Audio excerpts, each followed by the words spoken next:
Welcome team, I thought I'd try something different and record some of the lectures and put them up so that way we can have a robust discussion for the complete session.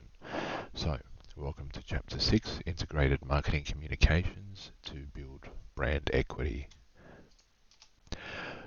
So, some of the things we'll be going through today, we'll look at changes in the new media environment, we'll look at the major marketing communication options, we'll describe some of the key tactical issues in looking at different communication options, and we will identify the choice criteria in developing an IMC program.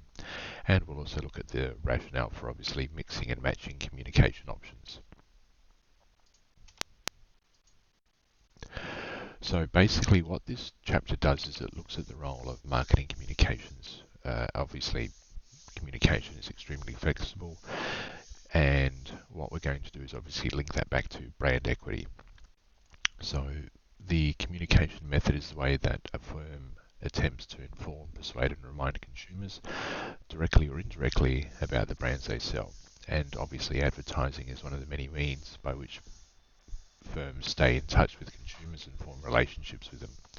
So this allows them to build customer-based brand equity, and if we get the right mix of communication options and we apply those, then in a coordinated, integrated fashion, that hopefully means that customers are aware of our product and excited to actually purchase our product. So let's get into it and have a look. So what's going on in the new environment? Well, I think as we can all see, there's a lot more screen time for people. And because marketing communications is still the means by which firms attempt to inform, persuade and remind consumers either directly or indirectly about the brands they sell, and this marketing communication represents the voice of the brand, and it's a means for the brand to establish a dialogue and form relationships with consumers. But remember, advertising is not the only element of a marketing communications program. So, what's starting to happen? Well, obviously advertising and other marketing communications contribute to brand equity by creating awareness of the brand. It's important to actually know that I exist. Linking points of parity and points of difference that we discussed last week live in the lecture room, associations to the brand in consumers' memory, and eliciting positive brand judgments or feelings. This also gives you then a facilitation of a stronger brand connection for the consumer and brand resonance. We also have marketing communication programs provide incentives, eliciting the differential response that makes up customer-based brand equity. And now once we have the optimal brand positioning defined, which we've discussed in detail so far throughout the semester, what we then have is the target market looks at our product, our pricing, our distribution decisions that have been made, and we can now consider how to develop the marketing communication options that build brand equity.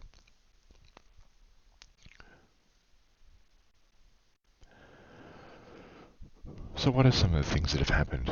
Well, I think when we start to look at the normal information processing model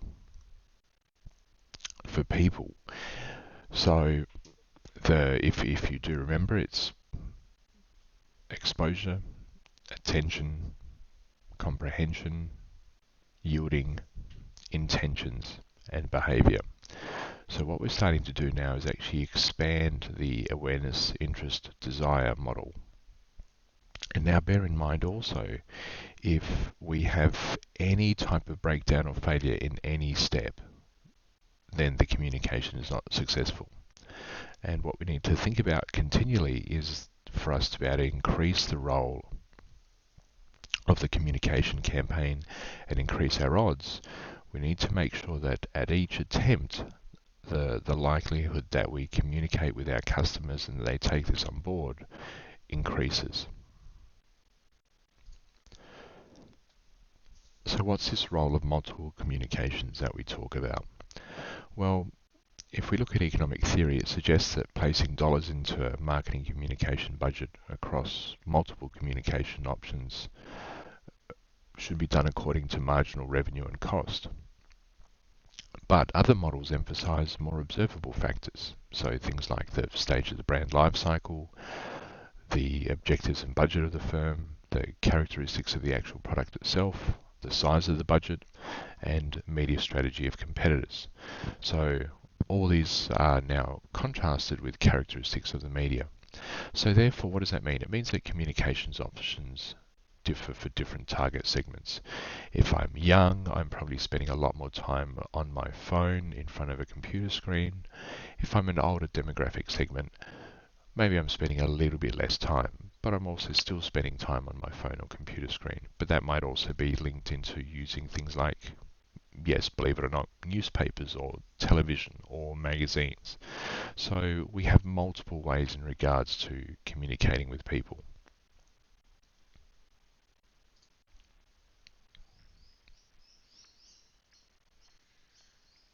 So what are some of the challenges that we have today? Well, every company has a set amount of money they can spend.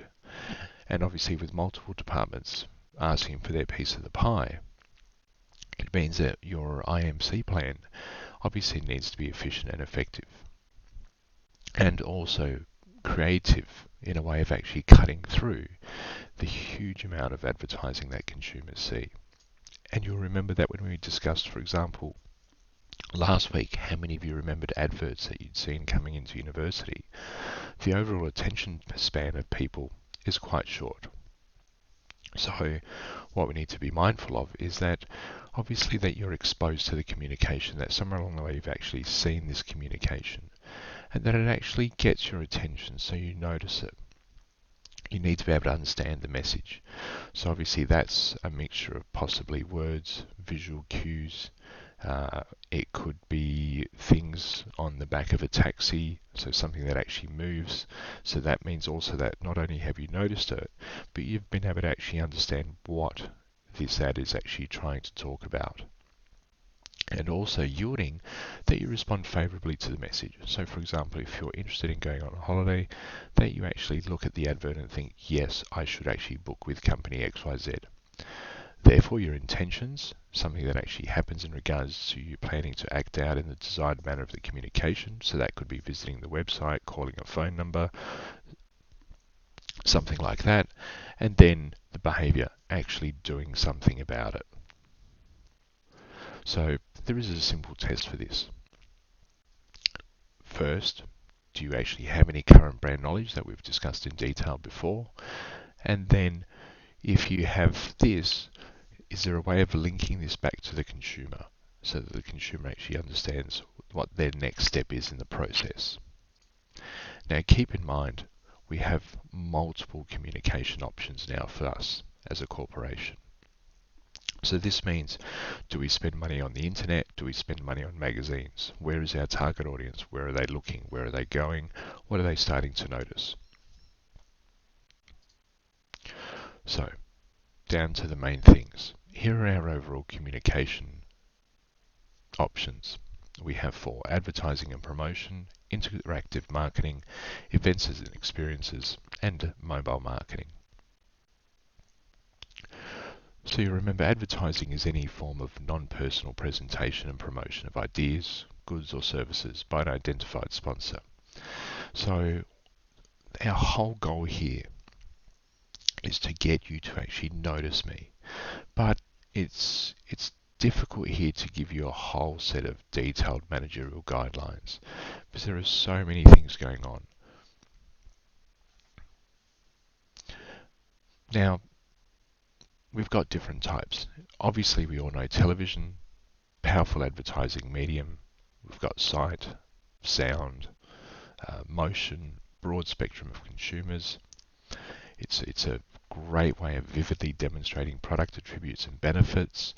It is a compelling means for portraying user and usage imagery, brand personality, emotions, other brand intangibles.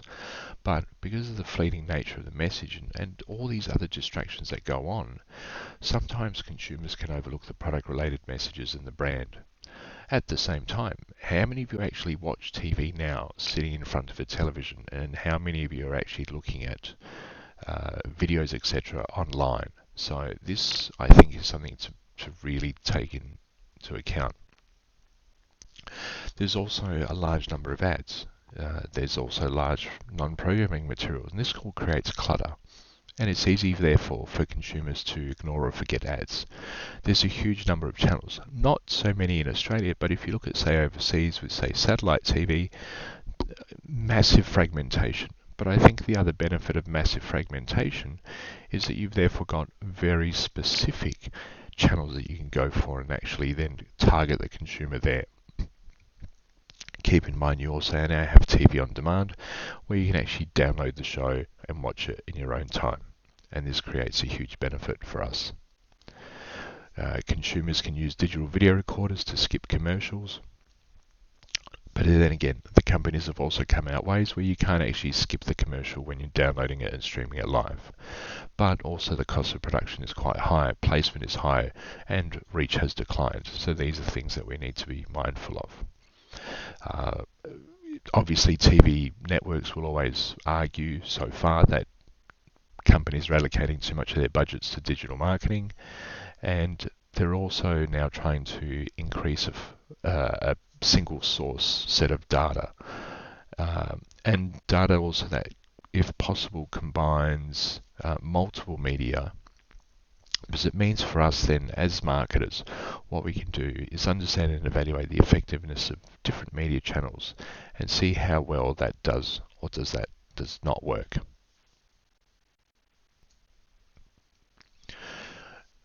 And one of the things we need to do as marketers is that when we design and evaluate the ad campaign, we need to distinguish the message strategy or the positioning of the ad, so what it attempts to convey about the brand, from the creative strategy or the way the ad expresses brand claims.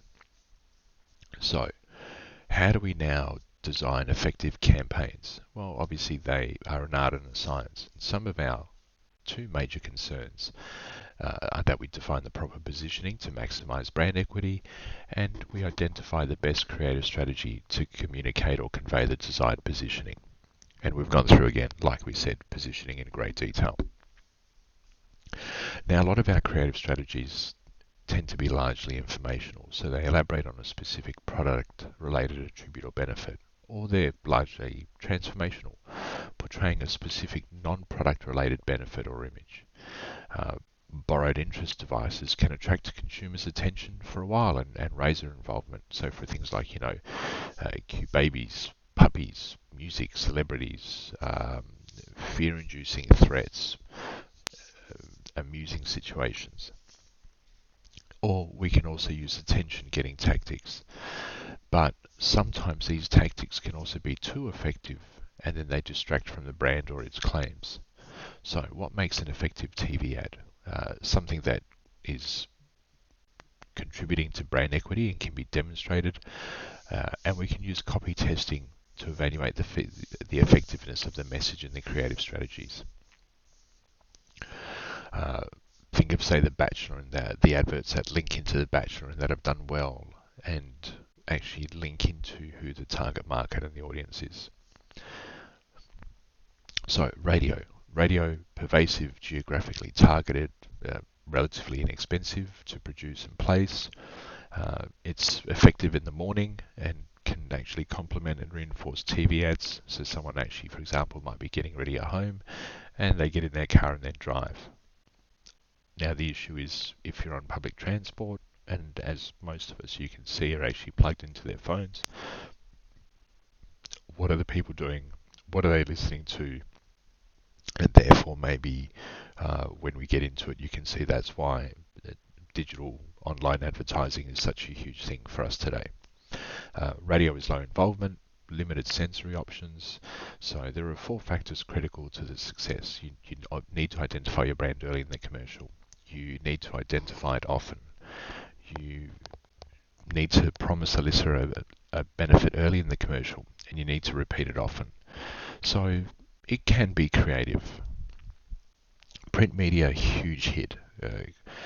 Consumers collect more information and seek information online. Our entertainment is online. So what you're starting to see is publishers are starting to do innovative things in regards to having some sort of presence online where you buy the magazine and you get more content online. So scanning QR codes, etc. Great thing about magazines, self-paced. I can have a lot more product information. Unfortunately, it is static, so it's less dynamic. There's no demonstrations, and it's a lot more passive. But it's great at building user and usage imagery. Now, as a consumer, we might view magazine ads as less intrusive, possibly more truthful. You do have where some of the adverts are starting to come across as a non-advert, and sometimes we might see those ads as more relevant than in other media. And we generally have less multitask when reading. We're generally sitting down and reading and enjoying that, whether it's with our coffee or cup of tea. Now, newspapers, timely, pervasive, but generally poor reproduction quality, short shelf life, and if you try and think back, when was the last time you actually went and bought a newspaper?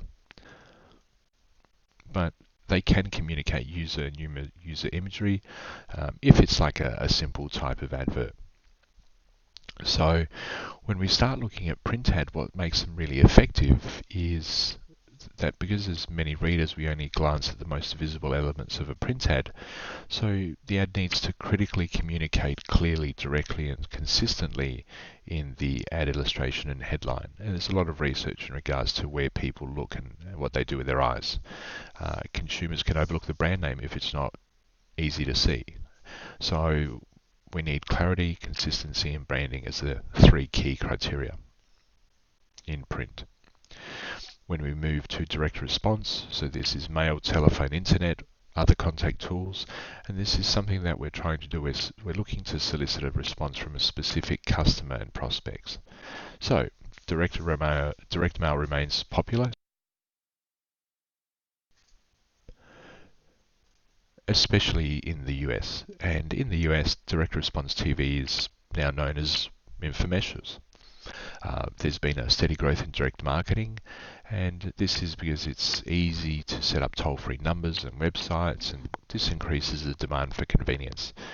And what you can then do as a marketer is you can employ precision marketing. You can combine all the data analytics with people calling in, visiting your website, etc. Give them different messages on the direct response, especially say once we're starting to move to the internet. So lots of multiple testing, and we can then bring in different messages, colors, designs in our communications and see what works well and what doesn't work as well.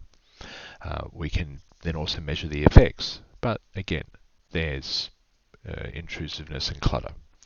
So when we start to look at direct response, especially on the internet, there's been quite a lot of work in regards to AI.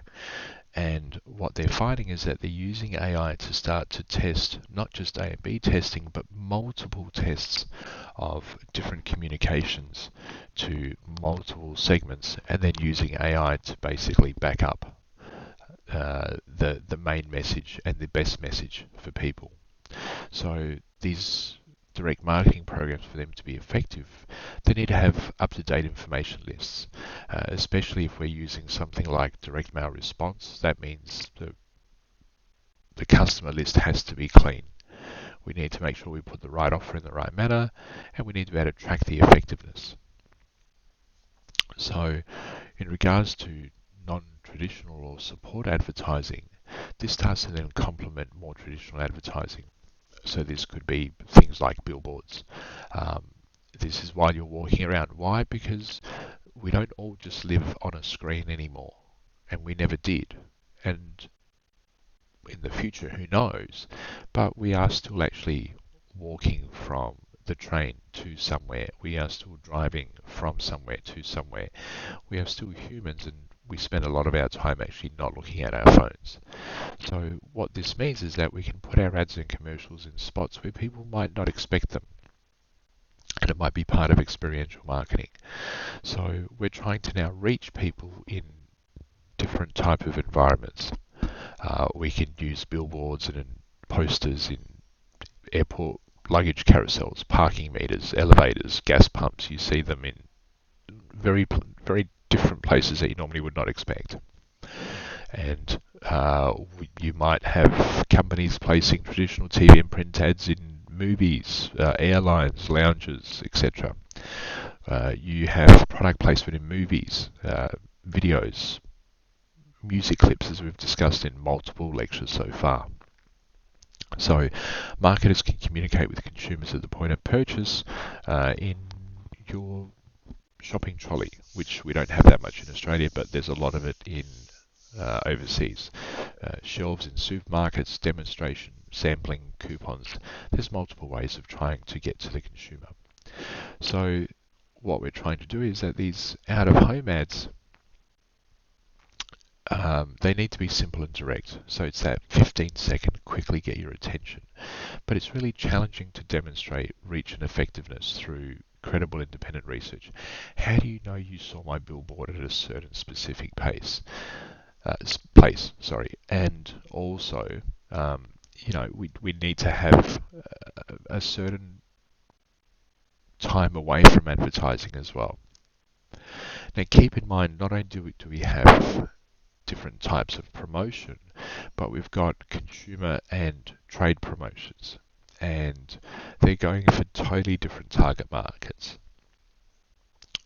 So when we start to look at promotions, sales promotions are really short-term incentives to encourage trial or usage of a product or a service. We're trying to get consumers with an incentive to buy. So hopefully we can change the behavior so they kind of start to think about buying the brand as a consumer, or at least trying our brand as a consumer.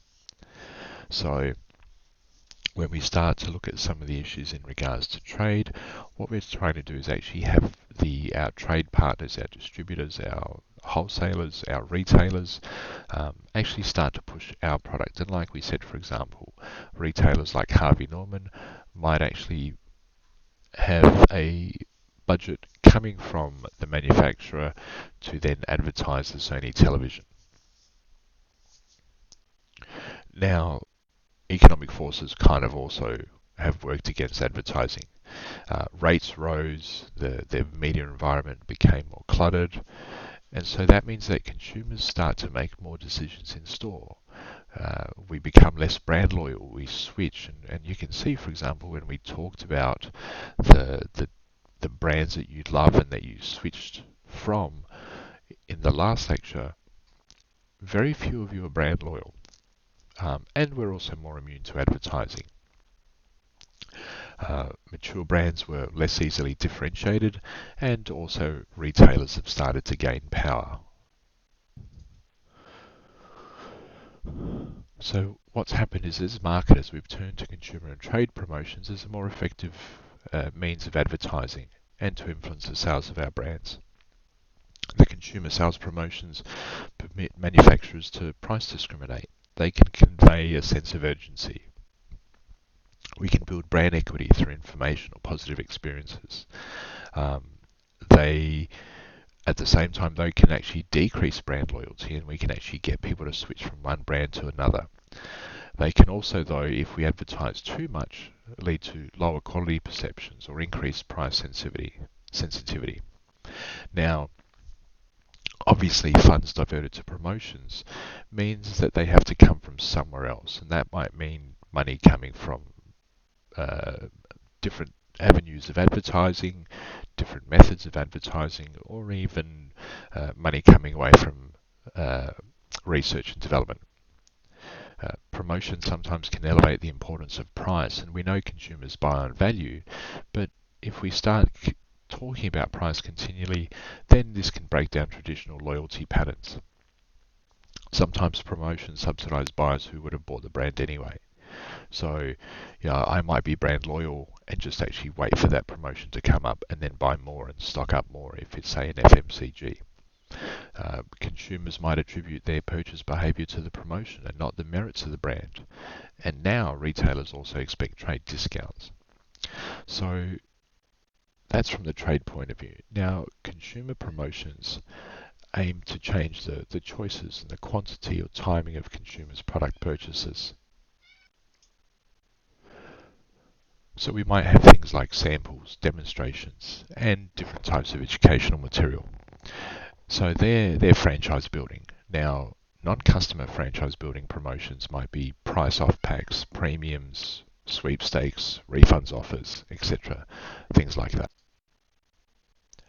And as marketers, we judge our sales promotions by their ability to contribute to brand equity and generate sales. So creativity is important, and the use of in-store coupons or digital coupons have grown, especially for, say, places like Domino's Pizza or sites like Groupon, etc. Now, these trade promotions are often financial incentives or discounts given to the channel, our partners, our distributors, our retailers of stock, and retailers to stock or display and facilitate our sales. And they're typically designed either to secure shelf space and distribution or to achieve more prominence on the shelf and in the store.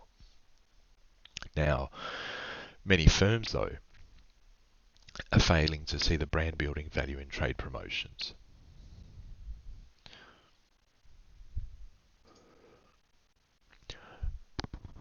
So you can see there's quite a lot that goes into promotions. So, as we've discussed, some great advantages. A way to get consumers to actually buy. So think about when you're in the supermarket and suddenly you see that 2-for-1 deal and you think, wow, I now need to buy my Tim Tams. Though at the same time, there are some disadvantages. So you might actually just bring some of those sales forward anyway. So if I love my Tim Tams, all I've done now is just buy more Tim Tams at the time period that you give the promotion, and I just maybe kind of stock those Tim Tams for the future. So now this is where we all live. We're all kind of online, and it's really difficult. Where do we be in this issue of cyberspace? And some major advantages, though. The ability for such a low cost, such a level of detail, and the degree of customization that we have, I don't think can be actually achieved anywhere else. And we'll get into that in more detail soon.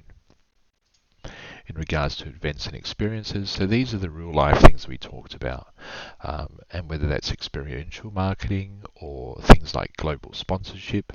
So global sponsorship spending in 2017 was $62 billion, and it allows us to identify with the target market a lifestyle. So holding an event means that we, for example, can be linked to something that's, say, prestigious. So Rolex might link back to golf. It increases the awareness of the company or the product name. It allows us to create or reinforce our consumers' perceptions of the key brand image. We can enhance corporate dimensions. So think of, say, alcohol brands with horse racing. We can create experiences and evoke feelings. We can have a commitment to the community or focus on social issues. We can entertain our key clients, or also reward key employees so they have something to talk about and feel special. And it also allows us at the same time for merchandising or promotional opportunities. There are some disadvantages, though. Sometimes things happen and you can't control what goes on at the event. So that is actually out of your control as a sponsor. There's often clutter in sponsorship. So you have different levels of sponsorship: gold, platinum, bronze. You might have consumers crediting the sponsors for financial assistance, but they might not like that commercialization of events either. And that's very difficult because obviously you need sponsorship for the event to actually go ahead, but consumers might not like this over commercialization of events. So we need to choose the right opportunities, and we need to approach the event as a marketing objective and the communication strategy defined for the brand. The event obviously has to have sufficient awareness, has the right image, be capable of creating the desired effect with the target market. And an ideal event should have an audience that matches the ideal target market. So, for example, Nike with runners would help. Something that generates favourable attention, not too many sponsors, lends itself to ancillary marketing activities, and reflects or enhances our brand. So, you kind of have these two major approaches then to measuring the effectiveness of sponsorship, the supply side method and the demand side method. So the supply side method provides quantifiable measures, and the demand side method attempts to identify the effects that sponsorship has on consumers' brand knowledge structures that we talked about last week. So what are some of the other things that we have? Well, we have brand amplifiers, and these are ways to try and get in consumers and the public via word of mouth and PR to amplify marketing activities. So public relations and publicity, range of variety of programs can help during a crisis. So for example, in Australia, when Mars bars had a crisis, they went straight to PR. Word of mouth, getting people to talk to each other, can help brands. So you can see, for example, how strong this is on the internet, but also how your opinion leaders in your influence groups. So you talk to me about the brand I love, I talk to you about the brand you love, and we see if we actually both love the same brand. Or I might talk to you about the brand that I love and say to you that my brand is better than your brand. So we now also have influencer marketing that has, obviously, you can see on Instagram, etc. And we talked about the young child though in the US who is currently being sued because his target market is seen as not being able to differentiate between paid and non-paid influencer advertising.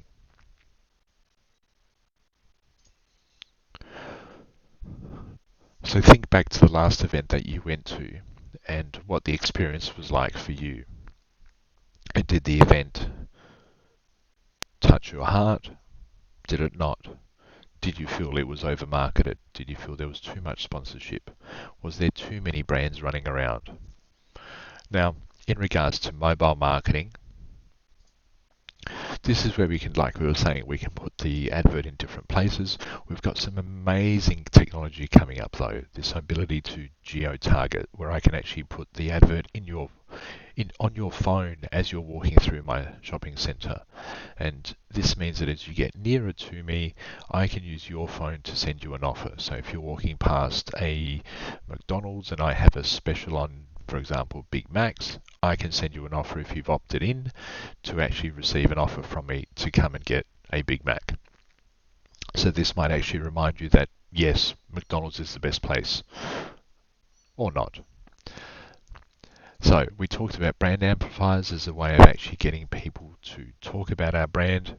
Now let's talk about developing an integrated marketing communications program. So the IMC is the process of strategically managing our stakeholders, the content, the channels, and it's a result of the brand communication programs that we have. So we need to mix and match the communication options to build brand equity. And IMC is shown to drive a brand's financial performance through influencing the effectiveness of communication campaigns and the brand's market-based performance. But the IMC can also lead to miscommunication. It can lead to silos of duties and a loss of trust. So we have some criteria for the IMC program. Now, they're known as the 6 C's, so coverage, contribution, commonality, complementarity, comfortability, and cost. So,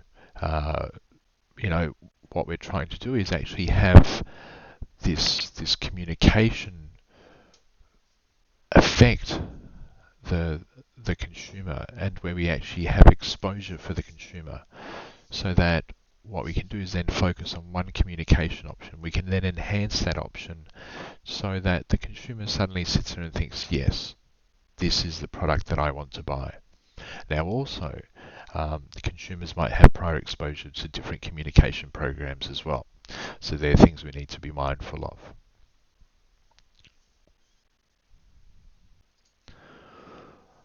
So let's go through these in a bit more detail. Coverage is the proportion of the audience reached by each communication option, and the communication effects from consumer exposure to one communication option, we can enhance those when consumers have prior experience. and exposure to a different communication program. Like we said, a communication option can reinforce association and strengthen the linkages that are the focus of other communication options that we've given the consumer before. Or it can address other associations and linkages as suggested by commonality and complementarity. Contribution is the inherent ability of a marketing communication to create the desired response from a consumer. And this is in absence of any exposure to other communication options. Commonality is the consistency and cohesiveness of the brand image, the shared content and meaning that we have. And obviously the more coordinated and executional the information is, the more likely it is to serve as a retrieval cue.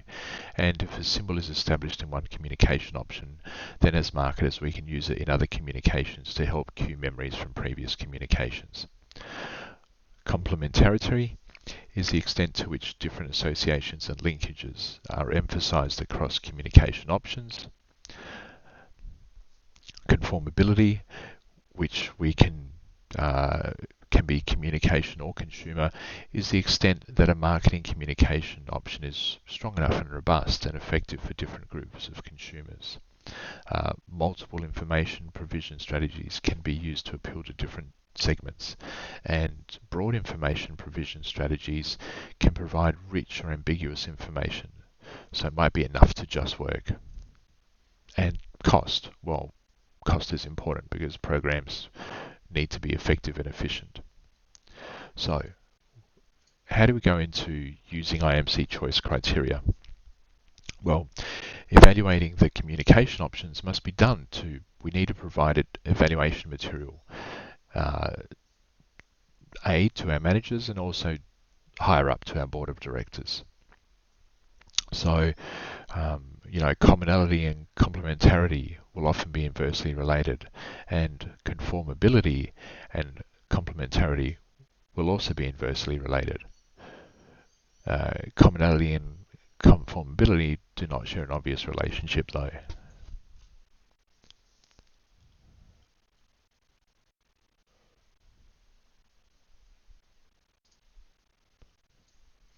So here are some general marketing communication guidelines. To finish off the lecture, I thought this would be a different way. As feedback said, the last 2 weeks have been quite theory heavy. I thought this way you can actually sit down and look at the lectures in your own time, and we can actually then treat the next session purely towards a practical discussion from also the videos that we have put up online. So please let me know how it went and what your thoughts are and give me some feedback. Thank you.